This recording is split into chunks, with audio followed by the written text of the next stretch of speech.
Достар, ассалаумағалейкум. Шілде айының 19-ы Ұзынағаш мал базары. Шіле видеоға түсіруге уақыт болмады, сондықтан қысқа болып қалды. Кешіріңіздер.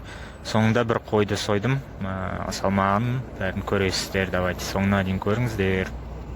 4-5 туып қойған құлынды бие 650 мың дейді, ар жағында байтал 280 мың.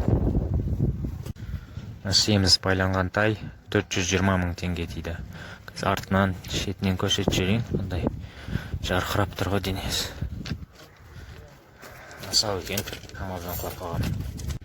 Жорға айғыр 600 мың дейді, ар жағында 2 еркек тай, олардың жері 235 мыңнан дейді. Мен 210 беріп көрдім, сатпады. Қатарынан 3 айғыр 700 мыңнан 1, 2, 3, 700 мыңнан. 750 мың құлынды бие, 4-ші құлыны.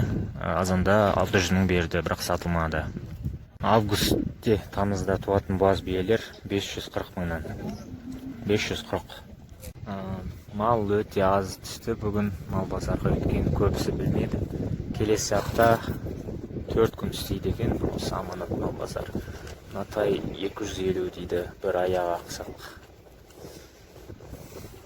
Екі бұқа 160 болатын жері дейді. Арырақ тұрған тана 210 болатын жері. Наған 200 мың сұраптар, 200 мың. Ұрғашы бұзаулар 100 мыңнан. 100 мың. Қаларға жоқ. 135 мыңнан беріледі. 135 мың.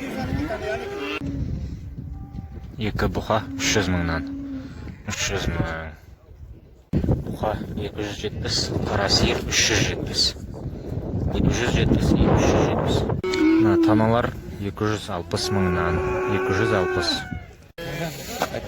Тоқтыға 39 дейді, алушы 38 беріп отыр.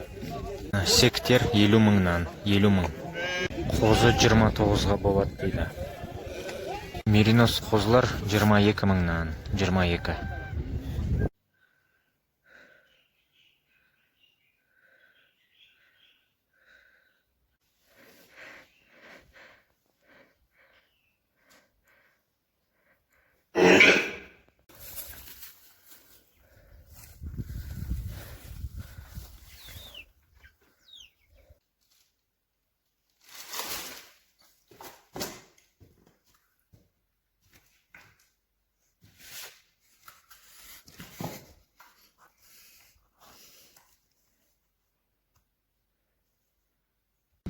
Ұзақ қылып видео түсіремадым, келесі апта келген кезде енді толық обзор жасауға тырысамын. Сау болыңыздар.